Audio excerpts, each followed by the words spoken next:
بسم الله الرحمن الرحيم. عن عائشة رضي الله تعالى عنها قالت: فخرج النبي صلى الله عليه وسلم بين رجلين تخط رجلاه الأرض. رواہ البخاری۔ سیدہ عائشہ رضی اللہ تعالیٰ عنہ بیان فرماتی ہیں: لما ثقل النبی صلی اللہ علیہ وسلم واشتد وجعہ، نبی کریم صلی اللہ علیہ وسلم کا مرض جب بڑھ گیا اور آپ کی تکلیف زیادہ ہو گئی تو آپ صلی اللہ علیہ وسلم نے فرمایا: مروا ابا بکر فلیصلی بالناس، ابو بکر سے کہیے وہ لوگوں کو نماز پڑھائیں۔ جب سیدنا صدیق اکبر نے لوگوں کو نماز پڑھانی شروع کی، فلما دخل فی الصلاۃ، جب وہ نماز میں داخل ہوئے، وجد رسول اللہ صلی اللہ علیہ وسلم فی نفسہ خفہ، نبی کریم صلی اللہ علیہ وسلم نے اپنے آپ میں کچھ تازگی محسوس کی، کچھ بہتری محسوس کی۔ تو نبی کریم صلی اللہ علیہ وسلم مسجد میں جانے کا آپ نے ارادہ فرمایا۔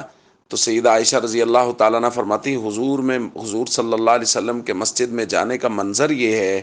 کہ آپ دو لوگوں کے سہارے مسجد جا رہے تھے،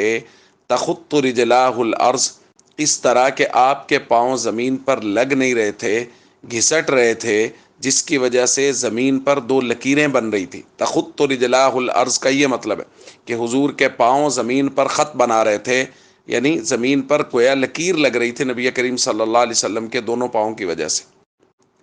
دوستو، آج کے درس میں اس روایت میں ہم نے صرف اسی بات کو سمجھنا ہے اور بار بار اپنے دل سے یہ پوچھنا ہے، یار نبی پاک صلی اللہ علیہ وسلم کے ہاں تو نماز کی اس قدر اہمیت ہے کہ اس قدر شدت مرض میں بھی نبی پاک صلی اللہ علیہ وسلم مسجد جا رہے ہیں نماز پڑھنے کے لیے، اور صورتحال یہ ہے کہ حضور کے پاؤں زمین پر ٹک نہیں رہے ہیں، لگ نہیں رہے ہیں، بلکہ نبی کریم صلی اللہ علیہ وسلم کے پاؤں زمین کے ساتھ رگڑ کھا رہے ہیں کمزوری کی وجہ سے۔ آپ صلی اللہ علیہ وسلم پھر بھی مسجد جا رہے ہیں، اور ہم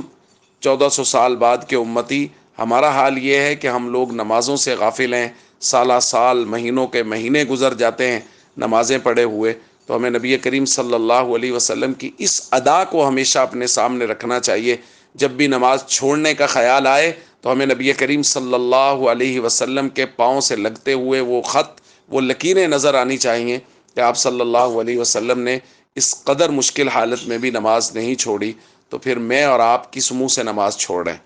تو ہم سب کو نمازوں کی بھرپور پابندی کرنی چاہیے۔ والسلام علیکم ورحمۃ اللہ وبرکاتہ۔